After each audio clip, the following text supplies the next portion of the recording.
शिवोहम।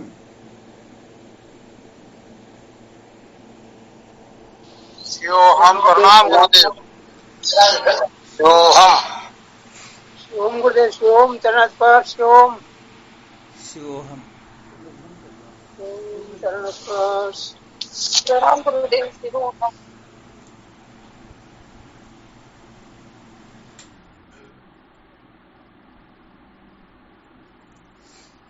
क्या विषय चल रहा था अपना?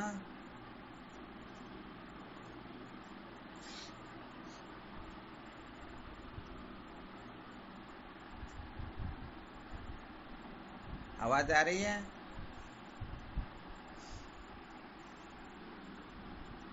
आ रही है गुरुदेव। क्या विषय चल रहा था? संसार को बनाए रखकर कभी भी सत्य का साक्षात्कार नहीं किया जा सकता। बहुत बहुत धन्यवाद है। संसार को बनाए रखकर कभी भी सत्य का साक्षात्कार नहीं किया जा सकता, ये चल रहा था ना? जी अच्छा, हम गुरुदेव। इस बात को अच्छी तरह से जान गए या नहीं जान गए कि संसार को बनाए रखकर कभी भी सत्य का साक्षात्कार नहीं किया जाता? अच्छी तरह से जान गए गुरुदेव। जान गए ना? जान गए महाराज।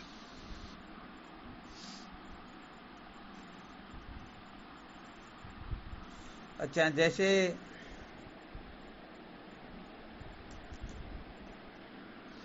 कोई इस बात को जान लेता है कि दो विजातीय पदार्थ जो है एक साथ में नहीं खाए जाते हैं, यदि उनको खाए तो तुरंत ही कुछ न कुछ गड़बड़ हो जाती है और बड़े कष्टों का सामना करना पड़ता है।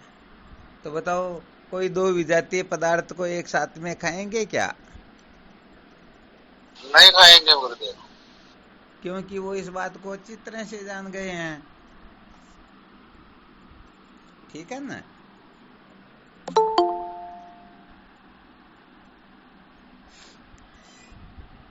जिस प्रकार से इस बात को अच्छी तरह से जानने वाला दो विजातीय, दो विरोधी पदार्थों को एक साथ में नहीं खाता है, तो फिर यहाँ विचार करके देखना चाहिए, हम सत्य का साक्षात्कार भी करना चाहते हैं और संसार को भी बनाए रखना चाहते हैं, तो क्या ये दोनों ही विजातीय काम, रामदेव जी यहाँ बैठो,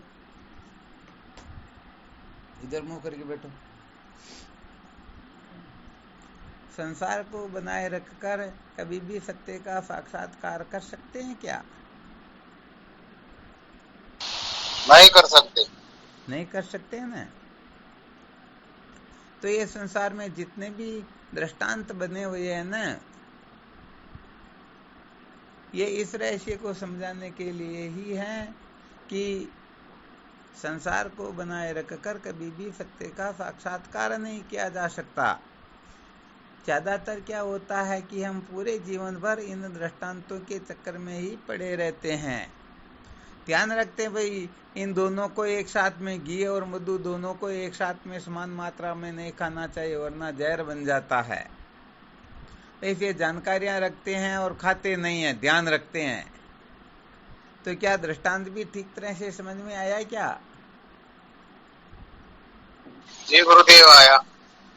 हाँ, कहने का मतलब ये दृष्टांत जो है सिद्धांत में घटे तभी दृष्टांत दृष्टांत रहता है, अथवा दृष्टांत से सिद्धांत समझ में आ जाए तभी दृष्टांत को समझना सार्थक होता है। हम तो अपना जीवन यापन करने के लिए ही दृष्टांतों को पकड़ करके बैठे हैं। इन दृष्टांतों से हमें क्या जानना समझना चाहिए, इसे और हमारी प्रवृत्ति भी नहीं होती है। तो बताओ, गड़बड़ हो रही या नहीं हो रही है? हो रही है महाराज। बिल्कुल महाराज। तो यह क्या संकेत करना चाहते हैं?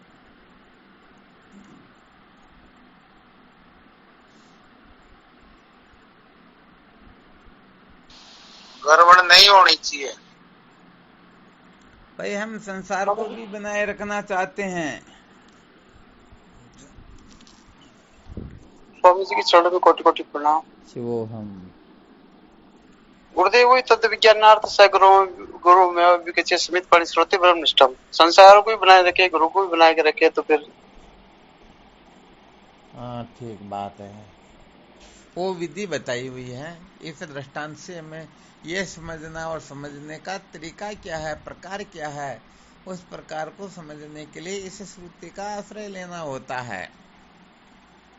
परंतु इसे थोड़ी पहले की कक्षा है कि जब हम इस बात को अच्छी तरह से समझ जाते हैं कि गाल फुलाना और हंसना दोनों एक साथ में नहीं हो सकता है, फिर भी हम एक साथ में करने की कोशिश करते हैं। हो सकता है क्या? नहीं हो सकता।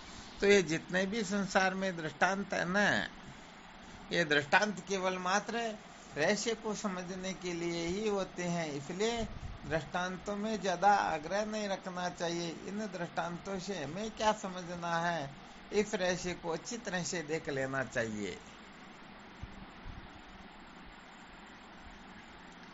हाँ, कभी कभी अपवाद भी हुआ करता है। कभी कोई ऐसी स्थिति बन जाए तब यदि हम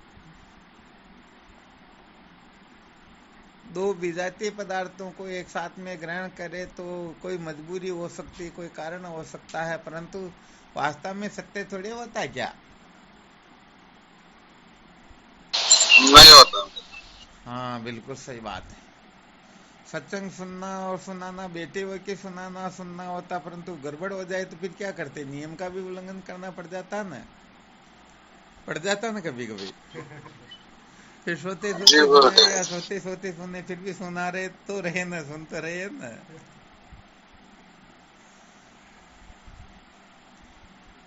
तो कुल मिलाकर के बात ये होती है कि संसार के पदार्थ जो है अपात्रमणीय होते हैं। हम इन्हें सुखपूर्वक भोग रहे हैं, सुखपूर्वक इस ओर प्रवृत्त हो रहे हैं। हम हंसते हंसते कुएं में गिर रहे हैं। हाँ, नासमझी से कुएं में गिर जाए उनकी बात और हुआ करती है।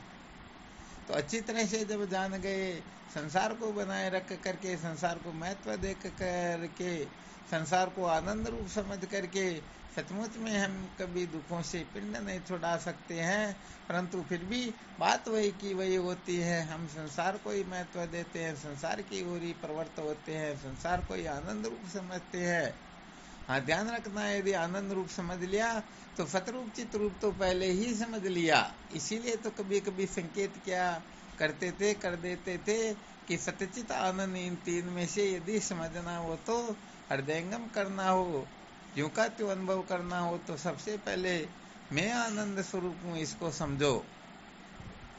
सत्य को समझने में ज्यादा समय नहीं लगता है, चित्त को समझने में भी ज्यादा समय नहीं लगता है, परंतु मैं आनंद स्वरूप हूँ, इसको समझने में कल्प कल्पांतर लग जाते हैं। क्या लग जाते हैं? हाँ, ये बात किसी के समझ में आती ही नहीं। थोड़ी सी प्रक्रिया बता दी जाए, अन्वय व्यतिरिकी न्याय से सिद्ध करके दिखा दिया जाए कि जो जागृत में होता, स्वप्न में होता, सुषुप्ति में होता, वही सत्य है।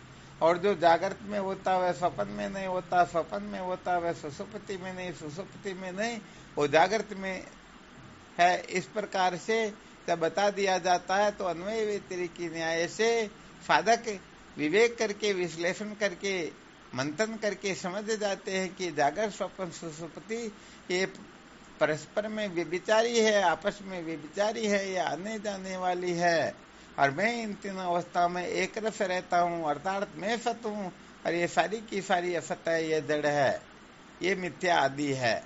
तो समझ में आ गया या नहीं आया? आ गया महाराज। ऐसे ही चित्र रूप का भी जागृत को मैं जानता हूँ, स्वप्न को मैं जानता हूँ, सुषुप्ति को मैं जानता हूँ। जागृत मेरे को नहीं जानती, स्वप्न सुषुप्ति मेरे को नहीं जानती, इसलिए मैं चित्त स्वरूप हूँ। अब इसको समझने में ज्यादा दिक्कत कहाँ पर आई? परंतु मैं आनंद स्वरूप हूँ, मेरे सिवाय सब दुख स्वरूप है, इसको समझने में एडी से चोटी तक का जोर एक लगाना पड़ता। कहने का मतलब साधक कितना अलर्ट रहे, जिसकी कल्पना नहीं कर सकते हैं, तब जाकर के वह मैं आनंद स्वरूप हूँ इस रहस्य को समझ सकता है। और जब तक मैं आनंद स्वरूप हूँ ये बात समझ में नहीं आती है, तब तक वह बाह्य पदार्थों में सुखों को ढूंढने के लिए भटकता ही रहता है।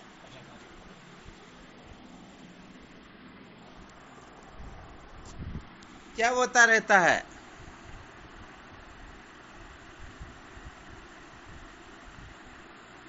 भटकता ही रहता ना। जी महाराज।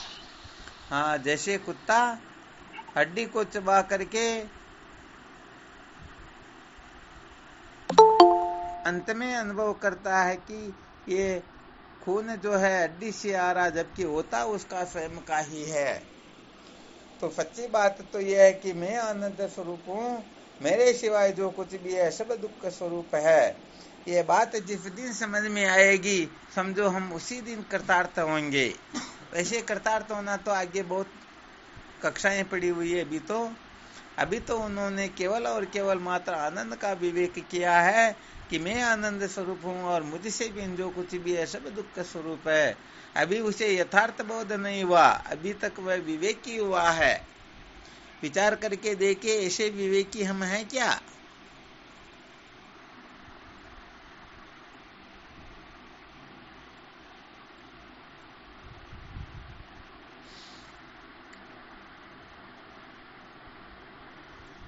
आवाज नहीं आ रही क्या? रही है ना? तो भाई ये सारी गड़बड़ इसी जगह पर होती है। हम वेदांत का विचार करते हैं तो सत का खूब विचार कर लेते हैं, चित्त का खूब विचार कर लेते हैं, परंतु आनंद का विचार करते ही नहीं। जबकि सबसे पहले केवल और केवल मात्र आनंद का ही विचार करना होता है। यदि कोई आनंद का विचार नहीं करता है तो सत और चित्त का आनंद केवल कल्पना मात्र होता है, और उनका जबानी दिमाग खर्च होता है। इसलिए साधकों को पहले आनंद से ही खोज करनी चाहिए, आनंद से ही विवेक को प्रारंभ करना चाहिए। समझ में आ गया क्या? जी गुरुदेव, आ गया। समझ में आ रहा ना? तो ये जिस दिन समझ में आ हाँ जाएगा, महाराज जी। उस दिन पता चल जाएगा इस संसार में जो कुछ भी अनात्म प्रपंच है, धन पुत्र स्त्री या जो कुछ भी है, सारा का सारा दुख स्वरूप है और मैं स्वयं आनंद स्वरूप हूँ।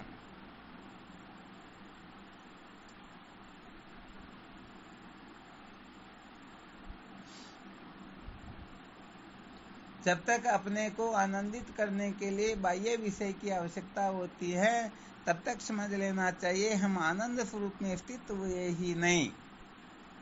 क्या नहीं हुए? स्वरूप में स्थित हुए। आनंद स्वरूप। हाँ, आनंद स्वरूप में स्थित हुए ही नहीं। इसलिए सत और चित्त का आनंद खूब करते रहो। ये एक तरह से मजाक बन करके रह जाएगा, क्योंकि मैं सत भी हूँ, चित्त भी हूँ, परंतु दुखी जरूर हूँ। इसलिए मुझे शब्द से, स्पर्श से, रूप से, रस से, गंध से, धन दौलत से, पद प्रतिष्ठा से, अनात्म पदार्थों से मुझे सुख चाहिए, क्योंकि मैं दुखी हूँ और ये सुख स्वरूप है। तो बेचारा ऐसा सचमुच में विवेकी हो सकता है क्या? नहीं हो सकता। नहीं जी।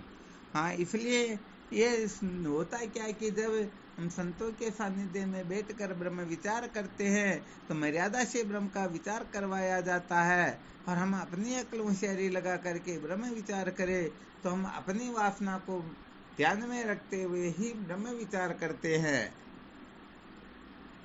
हालांकि ये बात बताई जा रही, परंतु जब केवल और केवल मात्र सत का विवेक किया जाएगा तब बताएंगे कि यदि आपको मैं सत्य स्वरूप हूँ ऐसा अनुभव हो गया तो आपसे भिन्न तो सब असत्य है, असत वस्तु बंध्या पुत्र के समान होती है।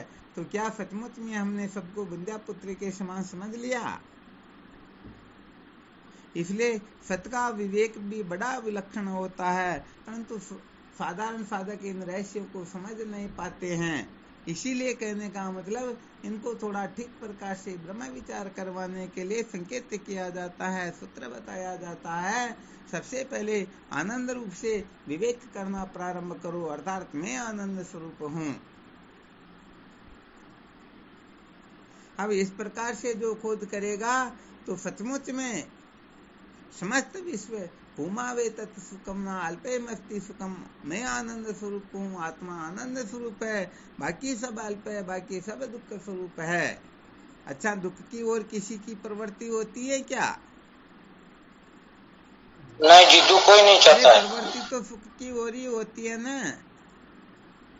तो जब हम समझ जाएंगे आत्मा के सिवाय सब दुख स्वरूप है, तो फिर प्रवृत्ति होगी क्या? नहीं होगी महाराज। अभी तो हम बावड़े हो रहे हैं ना संसार के पदार्थों को पाने के लिए ही, इसी के लिए तड़प रहे हैं कि संसार इधर उधर ना हो जाए, सब हम जो चाहेंगे वो होगा। गड़बड़ हो रही है ना। हाँ, तो सच्ची बात तो यही है कि हम संसार को बनाए रखकर सत्य का साक्षात्कार करना चाहते, ये समझो 99% सत्य बात हो जाती है। इसका मतलब यही होता है कि इससे पहले जो जो आवश्यकताएं होती हैं, अर्थात चित्त शुद्धि जितनी आवश्यक होती है, उतनी चित्त शुद्धि हमारी तैयार नहीं है, हमारी कंप्लीट नहीं है। क्या नहीं है? हाँ बिल्कुल। यदि अपनी तैयारी होती तो सचमुच में ये बावड़ापना दिमाग से निकल जाता और केवल मात्र सच्चिदानंद अद्वितीय ब्रह्म के सिवाय और किसी का चिंतन मनन होता ही नहीं।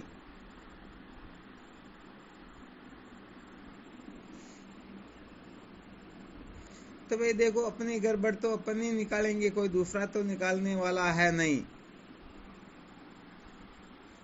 हाँ, ये भी ध्यान रखना, यदि किसी को सत्यचित आनंद इन तीनों का बोध हो जाए तो ज्यादा 7वें आसमान पर मत जाकर बैठ जाना कि हम तो बहुत बड़े तत्ववेता ब्रह्मवेता जीवन मुक्त हो गए, अब हमारे लिए कुछ भी बाकी नहीं। हाँ, उनके लिए थोड़ा इशारा कर देते, अभी वह वेदांत की LKG में बैठने के लायक बन रहे हैं। जब सत्यचित आनंद इन तीन का विचार पूर्ण हो जाएगा, मैं सत्य हूँ, मैं चित्त हूँ, मैं आनंद रूप हूँ। मैं सत्य हूँ का मतलब मैं कुटस्थ निर्विकार सत्य हूँ, मैं वर्ती ही निर्विषय स्वयं प्रकाश चित्त हूँ, मैं विषय भोग निरपेक्ष परमानंद स्वरूप हूँ। ये त्रिविध बोध जिसे हो जाता है, वह फिर शंकर अद्वैत वेदांत की LKG में बैठने के लायक बनता है। अब देख लेना चाहिए हम तो कितने पागल हो रहे हैं।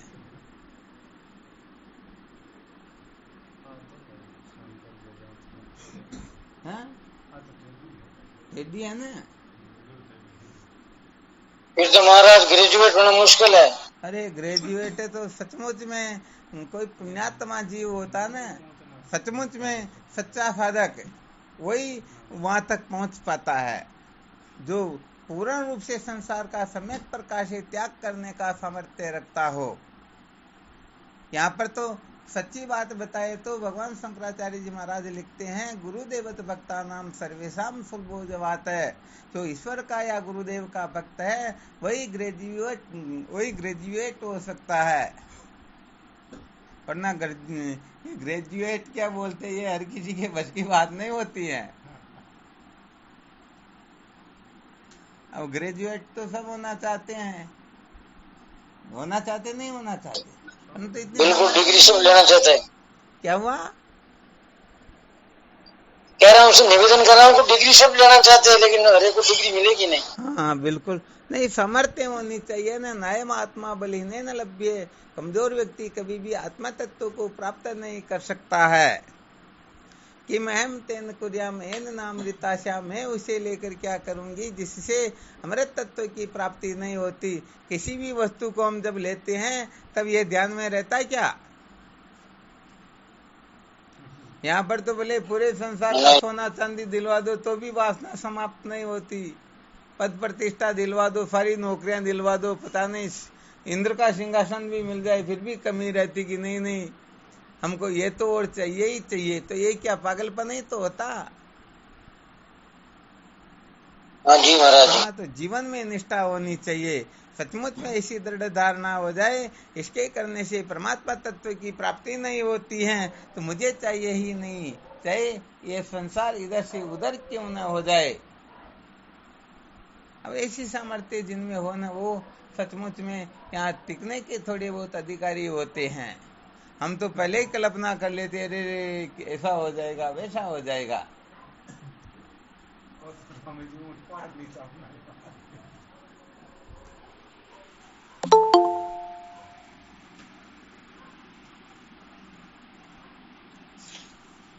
LKG है। LKG से बिल्कुल वो भी अच्छी तरह से समझ में आ जाएगा। ऐसा मत केवल रट लिया पढ़ लिया और सीख लिया और सुनाने लग गए। अनेक प्रक्रियाएं बताएं, ये कोई बड़ी बात नहीं होती, ये तो मूर्खों का पागलपना होता है। अरे जब मैं सतरूप हूँ ऐसा बोध हो गया तो फिर संसार की क्या परवाह करना, एक क्षण में लात लगा दें, क्योंकि ये सारा तो असत मैं सत होकर के मैं इनके पीछे पागल होऊंगा क्या? राष्ट्रपति होकर के चपड़ासी के पीछे हाथ जोड़ के घूमेगा क्या? तो अपने को राष्ट्रपति बनने का बोध कहाँ पर हुआ? सत बनने का बोध थोड़े हुआ अपने को। हम सभी संसार के पदार्थों को सत्य समझ रहे और हम अपने को असत्य समझ रहे, इसीलिए तो इनके पास में जाकर हाथ जोड़ रहे, आप मेरे ऊपर कृपा करो, आपके बिना तो मेरा कोई है ही नहीं। अब मेरा क्या होगा? मेरा तो सूर्य ही अस्त हो जाएगा। अरे न सूर्य उदय होता न अस्त होता, ये अपने दिमाग का कचरा दिमाग से निकलता ही नहीं, इसलिए भोले जीव संसार अरण्य में भटकते रहते हैं।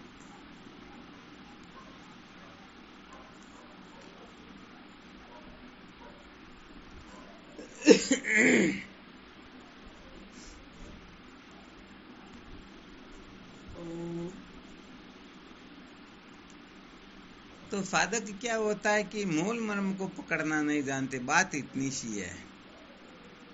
और मूल मर्म को पकड़ने की सामर्थ्य तभी आती है जब अनादिकाल का अपने मन बुद्धि में भरा हुआ कचरा दिमाग से पूर्ण रूप से बाहर निकल जाए, ये पात्र पूर्ण रूपेण खाली हो जाए। पूर्ण रूप से पात्र खाली होगा ना, रामदीन जी महाराज बिल्कुल क्लियर ना? बिल्कुल महाराज जी, क्या सूत्र पकड़ तो लेंगे लेकिन वो छूटने की प्रक्रिया नहीं आ रही है। जब तक छूटेंगे नहीं तो पकड़ेंगे क्या? वो कौन सा सूत्र बताया था? जब तक साधक खाली नहीं हो जाता है तब तक गुरुदेव ग्रहण नहीं करते हैं, उसके अंदर प्रवेश नहीं हो सकते था, अंदर प्रवेश नहीं हो सकते। बस यही महामंत्र है, यही सूत्र होता है। अब अंदर तो बहुत सारा कचरा भरा हुआ है। अब गुरुदेव को बिठाए तो कहाँ पर बिठाए? अब बिठाए दीपक को तो कमरे में ले जाए तब प्रकाश होता है ना। तो भाई इसके लिए केवल खाली होना होता, और कोई इलाज ही नहीं होता है। जो अपनी मान्यताओं को, अपनी जानकारियों को मूल सहित भस्मीभूत करने की सामर्थ्य रखता है, उसे वेदांत का अधिकारी समझना चाहिए। और जो अपनी मान्यताओं जानकारियों तक ही बंधा रहना चाहता है, उसी में आबद्ध रहना चाहता है, तो सचमुच में समझ लो वह नाटक कर रहा, वह सचमुच में सत्य का साक्षात्कार नहीं चाहता है। वह खुद भी अपना टाइम पास कर रहा और दूसरों का टाइम भी बर्बाद कर रहा है।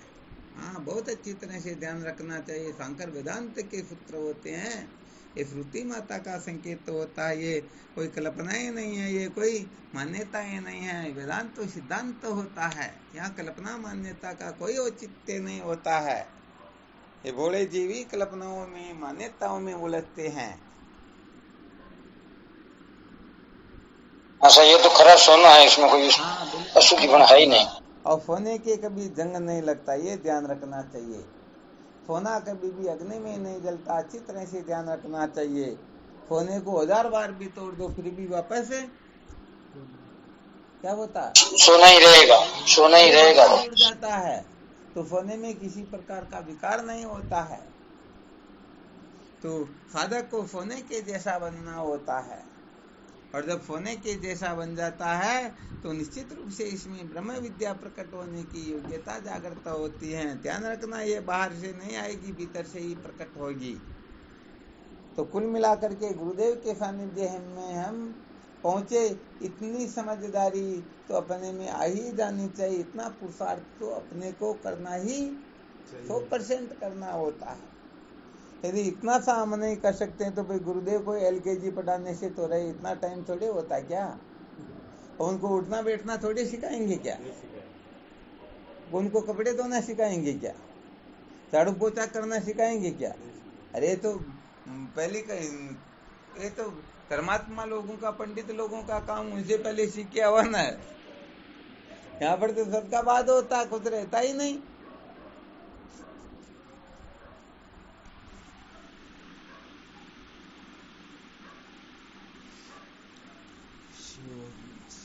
लोहा एकदम लाल तपा हुआ होता तो फिर एकदम पटाखी एक चोट में जॉइंट हो जाता।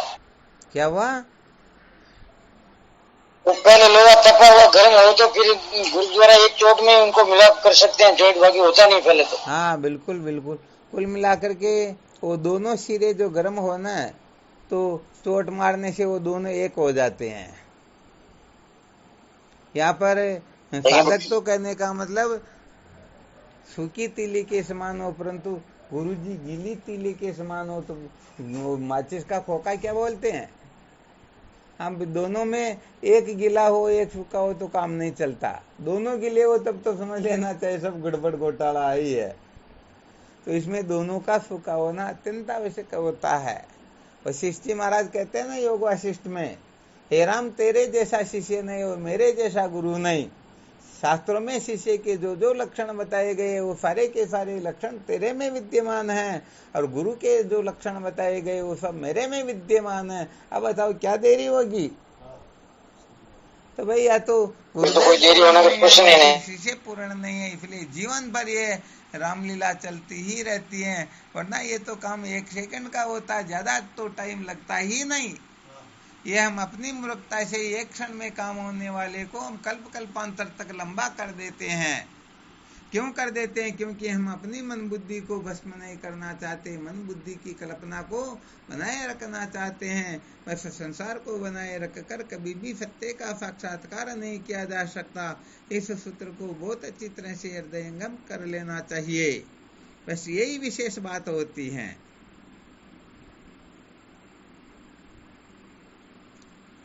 अच्छा, थोड़ा विचार करवाते हैं। इस समय समझो जैसे क्लास चल रही है और संसार का कोई ऐसा विशेष काम आ जाए, जैसे समझो फोन ही आ गया, कोई बेजी का आ गया या पति का आ गया, पत्नी का आ गया, संसार के संबंधियों का आ गया, दोस्त दुश्मन का आ गया, तो क्या करेंगे? पहले कॉल सुनेंगे या सत्संग सुनेंगे? कितने कैसे साधक जो चाहे कितना भी इम्पोर्टेंट कॉल क्यों ना हो उनको स्वीकार नहीं करते, चाहे पृथ्वी भी प्रलय हो तो हो जाए।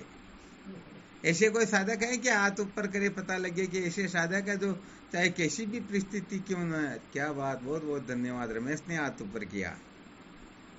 और कौन है ऐसे सूरवीर जो कभी भी क्लास को नहीं छोड़ते हैं? कौशल्या ने भी हाथ खड़ा किया, बहुत अच्छी बात है। 2 साधक हुए। और कौन है? अरे बिरूलाल जी महासाहब, क्या बात है, बहुत बहुत धन्यवाद है। इनके क्या कभी नेटवर्क गड़बड़ होती तब कभी 15-20 मिनट लेट जरूर जाते, परंतु जुड़ने के बाद में तो नहीं छूटती है, बिल्कुल 100% पक्का। अरे हीरालाल जी भी, क्या बात है। कोशिश पूरी करता हूँ गुरुदेव। नहीं वो कोई 101%। इसमें 99% भी नहीं रखना चाहिए, चाहे कितना इम्पोर्टेंट क्यों ना हो। समझ लेना चाहिए विवेक उदय हो गया, हम सचमुच में विवेक की ओर प्रस्थान कर चुके हैं। इसका मतलब बाकी के साधक कुछ न कुछ गड़बड़ कर देते हैं ना। होती है महाराज जी गड़बड़ को बार बार करते रहते तो क्या करे, पड़ता है। अच्छा ये बात है ना। नहीं फिर भी थोड़ा इसीलिए तो जीवन में निष्ठा की आवश्यकता होती है कि जब हम क्लास में होते हैं तो उसमें तो कम से कम चतुष्ट साधन संपन्न हो। हाँ बाकी के टाइम नहीं हो सके तो चलो ठीक, कोई बात नहीं है, परंतु कम से कम 1 घंटे का तो संकल्प ऐसे ही रखे। महाराज जी कन्नी काटना चाहते हैं पर वो बार बार अंगुली करते रहे सब, तो कभी मतलब टाइम कम लगाते हैं, उनको कहते हैं हमारी क्लास चलिए आप थोड़ा और फिर उसको बंद कर। हाँ चलो, बहुत वैसे देखा जाए तो जो सच्चे साधक होते हैं ना उनकी पूरे संसार में ये खुशबू फूट जाती है। अरे भाई इतने बजे से उतने बजे तुम उनको फोन मत करना।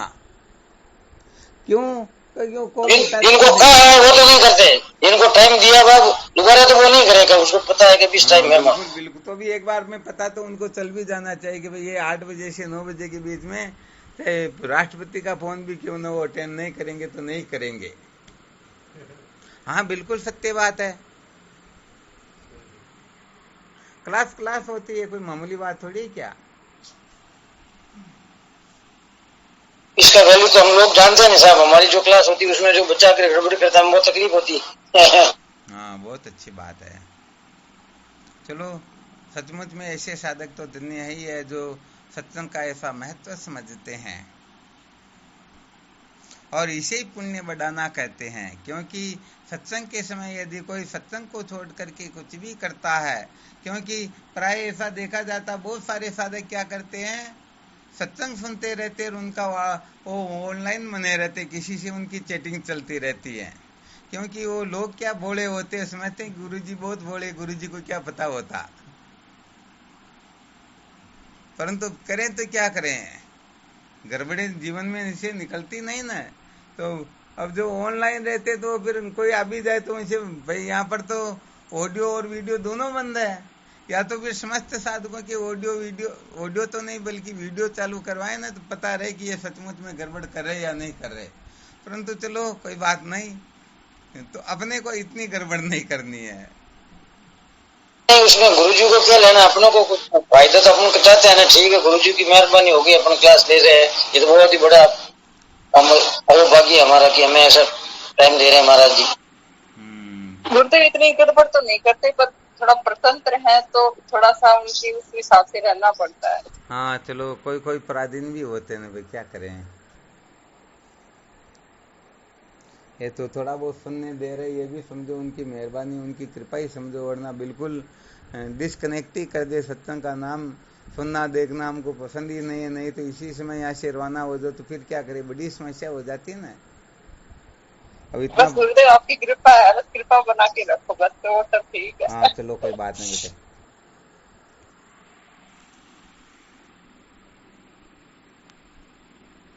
अब इसमें तो कोई जो साथ में चाकू रखते हैं, पहलवान होते हैं, वही निमट सकते इस बात को, तो किसी से डरते नहीं, वही सचमुच में इस जगह पर पूर्ण, वरना किसी से डरे तो फिर क्या।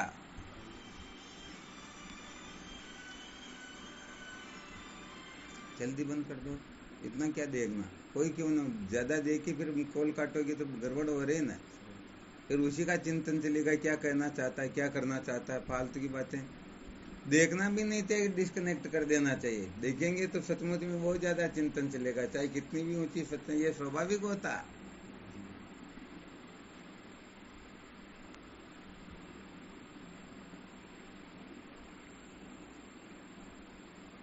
चलो बहुत बहुत अच्छी बात। इसी प्रकार से थोड़ा बहुत विवेक अपने से जितना हो सके ना, हाँ उतना तो धीरे धीरे, अभी जैसे कॉल के बारे में विचार किया, धीरे धीरे कोई अभी जाए तो उसके बारे में भी, धीरे धीरे कोई ऐसी कोई विशेष परिस्थिति हो रही तो उसके बारे में भी, और धीरे धीरे अपना मन बुद्धि क्या करता है, स्थान पर रहता या नहीं रहता, इसके बारे में भी, ऐसे विचार करते करते अपने को हाँ सचमुच में सच्चा विवेकी बनना है।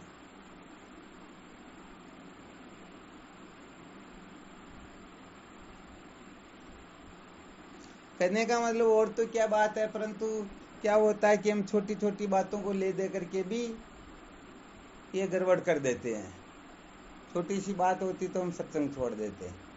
तो ये कहने का मतलब सत्संग के प्रति अपनी आस्था नहीं, ये सिद्ध करता है।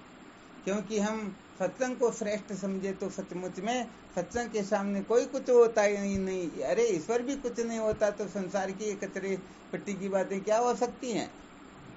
तो बात इतनी सी, ऐसा थोड़े करे कि नहीं आप ऐसा वैसा मत करना, परंतु अपनी जो भावनाएं होती, अपनी जो निष्ठा होती है ना, आपको सुना है ना, अपने ग्रुप में ऐसे भी साधक है, हाँ हालांकि अपने से तो होता नहीं है, परंतु ऐसी निष्ठा जब जागृत होने लगती है तब बात कुछ और होती है। अच्छा विचार करके देखो, माँ के लिए सबसे प्रिय कौन होता है? पुत्र होता। अब समझो 2, 4, 5 साल का बच्चा चक्कर खा के गिर गया, सिर से खून निकलने लग गया, और क्लास चल रही, क्लास 18 मिनट की शेष है। अब क्लास को छोड़ना नहीं तो बच्चे को गोद में सुला दिया, खून निकल रहा, वहां पर हाथ रख दिया और क्लास सुन करके फिर ही अस्पताल ले गए। तो अपने को भी कम से कम ध्यान तो रखना चाहिए ना, हमारे में इतनी ऐसी योग्यता क्यों नहीं है, हम सत्संग को महत्व क्यों नहीं देते, छोटी छोटी बातों में हम सत्संग छोड़ देते हैं। तो सचमुच में हम कितने संसारी हैं। तो ये तो त्याग वैराग्य का महत्व होता महाराज, जिज्ञासा का महत्व होता। आदरणीय कोई नहीं होता है, श्रेष्ठ कोई नहीं होता, जिसमें जिज्ञासु के लक्षण होते वही जिज्ञासु होता। अब हम तो चाहे कि हम सबसे ऊपर की कक्षा में बैठे, हमको संसार में सब सर्वश्रेष्ठ गए, परंतु अपने आचरण लक्षण सब बता देते हैं कि हम सबसे ऊपर होते हैं, सबसे नीचे होते हैं। हम संसार को बनाए रखकर सत्य का साक्षात्कार करना चाहते हैं या ऐसे ही मनोरंजन करना चाहते हैं। आ रहा समझ में? हाँ, इन बातों को बहुत अच्छी तरह से ध्यान रखना चाहिए, तब जाकर के पता लगता है कि हम कितने प्रतिशत सत्संगी है। हम सत्संग के लिए संसार को छोड़ देते हैं अथवा संसार के लिए सत्संग को छोड़ देते हैं, तब पता चलेगा हम कितने गहरे पानी में होते हैं।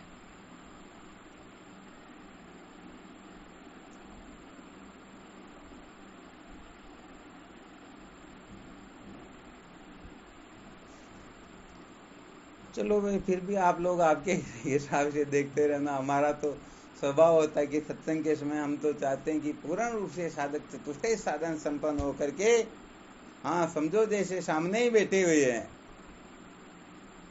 परंतु वो आदत बहुत मुश्किल से सुधरती ना, एकाएक सुधरती नहीं महाराज। बहुत ज्यादा झटके लगते हैं ना, बहुत ज्यादा थपेड़े लगते हैं ना, तब जाकर के जीव थोड़ा बहुत लाइन में आता।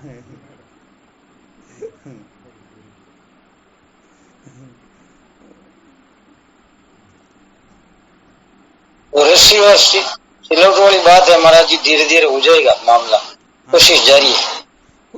कुल मिलाकर के सत्संग के समय सत्संग के सिवाय किसी को महत्व ही नहीं दे, बस बात इतनी सी होती है। और यदि महत्व दे रहे हैं तो हम समझो सत्संग का तिरस्कार कर रहे हैं, सत्संग का महत्व नहीं समझ रहे हैं।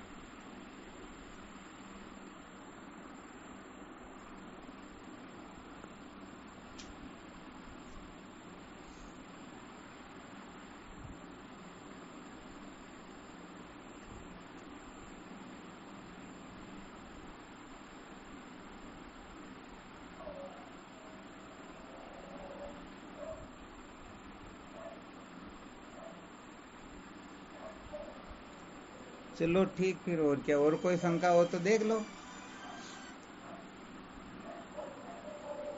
शंका तो क्या महाराज जी, आपने तो एकदम पूरा क्लियर खुलासा कर दिया, इसमें बात ही नहीं है, बात मानने की है बस। हाँ बिल्कुल, कुल मिलाकर के अपनी महत्व बुद्धि किसमें, बात इतनी सी है। अपने पास में संसार भी है, सामने सत्संग भी है, संसार भी है, दोनों में हम किसका चयन करना चाहते, बात इतनी सी है। हम कीचड़ में पड़े रहना चाहते या कीचड़ से उठना चाहते? ज्यादा यहाँ पर तो हाँ और ना, स्वीकृति है स्वीकृति, बात इतनी सी होती है। स्वीकार करते मैं करता हूँ तो जन्मो और मरो, मैं करता हूँ तो मुक्त हो गई, बात इतनी सी है, ज्यादा क्या करना।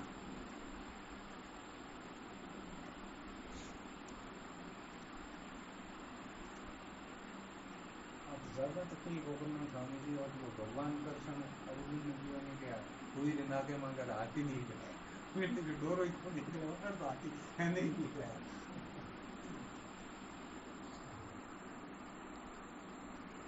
कुल मिलाकर के त्याग का, वैराग्य का, जिज्ञासा का महत्व होता है। जिनमें जितना त्याग होगा, जितना वैराग्य होगा, जितनी जिज्ञासा होगी, वह उतने ही महान हो जाएंगे। अब चाहे आप हो, मैं हूं या संसार में कोई क्यों ना हो, बात इतनी सी है। व्यक्तिगत तो है ही कौन, कोई व्यक्तिगत तो होता ही नहीं है।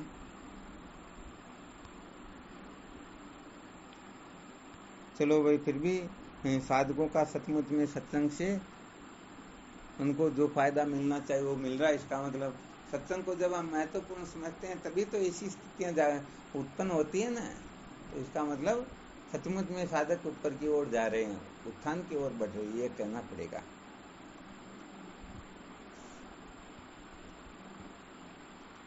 वो तो महाराज जी मीटर आपके पास है। हाँ नहीं, बहुत बहुत धन्यवाद ऐसे साधकों को तो, और बाकी के साधकों को भी कमजोर नहीं रहना है। भीतर तो भावनाएं पूर्ण रूप से रखनी है, परंतु क्या करें, कभी पराधीन होने से यदि कोई गड़बड़ हो जाए तो वो बात अलग होती है। और जो स्वतंत्र होते, जैसे पुरुष समाज तो पूर्ण रूप से स्वतंत्र होता है, इनको तो किसी की हिम्मत ही नहीं कोई इधर टच से मस कर दे।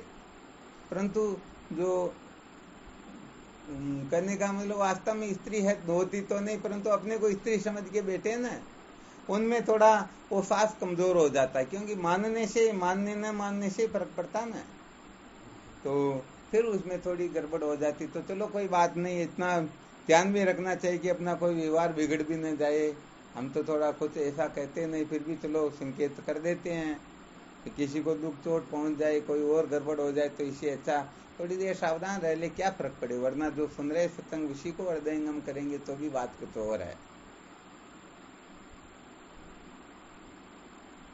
महाराज पुरुषों को ये बांधने वाली स्त्री ही है, सबसे ज्यादा तो ये बांध के रखती है।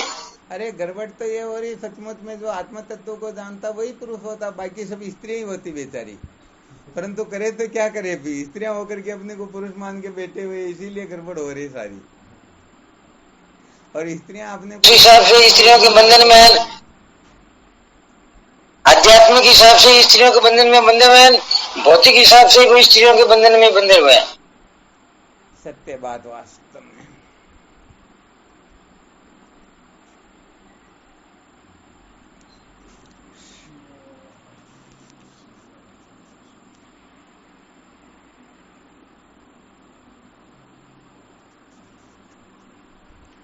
चलो ठीक करो विश्राम, साधकों के हिसाब से पावर आ गया, थोड़ी देर बैठे रहने का। अब विश्राम करते हैं फिर।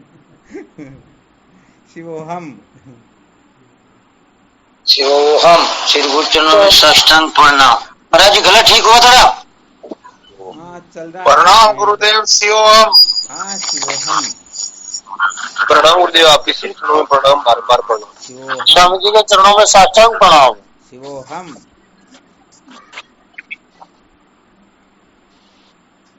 गुरुदेव भगवान के श्री चरणों में प्रणाम। शिवोहम।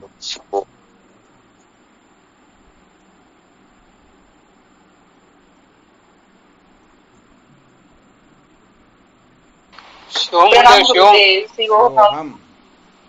शिवोम चरण स्पर्श। शिवोहम। शिवोम। प्रणाम गुरुदेव, शिवोहम। हाँ शिवोहम। प्रणाम गुरुदेव, प्रणाम। शिवोहम। प्रणाम स्वामी जी, आपके श्री चरणों में। शिवोहम।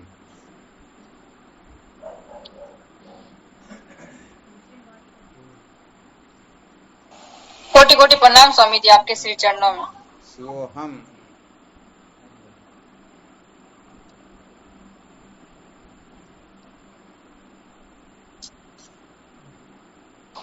हमारे सतगुरु चरणों में कोटि कोटि प्रणाम बाबू जी, शिवोहम। हाँ शिवोहम।